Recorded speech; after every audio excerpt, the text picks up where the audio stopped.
We'll have to wait for the NBA awards to find out if Harden is the MVP. We do expect, though, that he will receive several votes. One man who has a vote is senior NBA writer for Bleacher Report, the great Howard Beck, in studio with us for the Western Conference preview show. Now, Harden, the likely MVP, after finishing as the runner-up twice already in his career. Now, among all the players here, Howard, in the 2018 NBA playoffs, does Harden face the most pressure to reach the NBA Finals among all players? It's fair to put him near the top of the list, and possibly the top of the list, because of exactly that. He's going to win MVP. That's almost a certainty, and so there's a responsibility and an expectation that goes with that. But listen, every year the list starts with one guy, LeBron James. It's always LeBron. The most pressure is always on him for all the obvious reasons. And look, the Warriors have historic talent and are the defending champions. They've got a ton of pressure on them. But I'm actually going to say, if we're going to start a list and be a little more creative, let's go with Chris Paul, Harden's teammate. Chris has been at this a little longer than James Harden, has not made a conference finals, much less the finals, and is further up there in years. Like, the Rockets' window is kind of dependent on Chris Paul's window. Sure. And we don't know how much longer that is. Well, certainly Chris Paul has had his shortcomings, never advanced to the Western Conference Finals in his career. But with James Harden, while he was part of a team that went to the finals with the Thunder, he is a much different player now with the Rockets.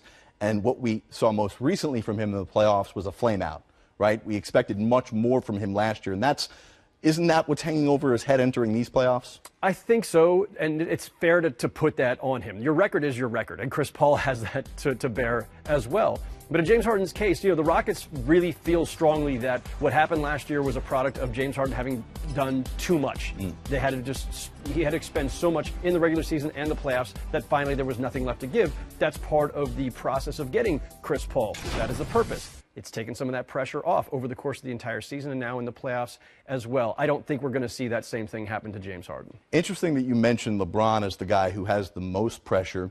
Obviously in the Eastern Conference preview show, you guys talking about whether LeBron and the Cavs will make it back to the finals, but there is a very real possibility that they don't. So let's say, for argument's sake here, it is the Rockets making it to the finals, and he doesn't have to face the likes of a LeBron James, like Kevin Durant and Steph Curry before him have had to go up against the last several years. Does that change the expectation for what we want and we think that the Rockets should be able to accomplish? Look, for the Rockets, just getting to the finals is going to be looked at as a big breakthrough moment for James Harden, for Chris Paul, for Mike D'Antoni, for that matter, Daryl Morey, all of them. And, of course, they're not going to want to stop there. You want to win the championship. I don't think they're going to care who is standing across from them at that point, whether it's the Sixers, whether it's the Cavaliers, the Raptors. And I feel like at this point, any of those things are possible. And by the way, quick aside, let's celebrate that for a moment because, and I'm as guilty as anybody, we've thought that this was an age of just inevitability the last few years. And right now, we've got some mystery in both conferences. That's good.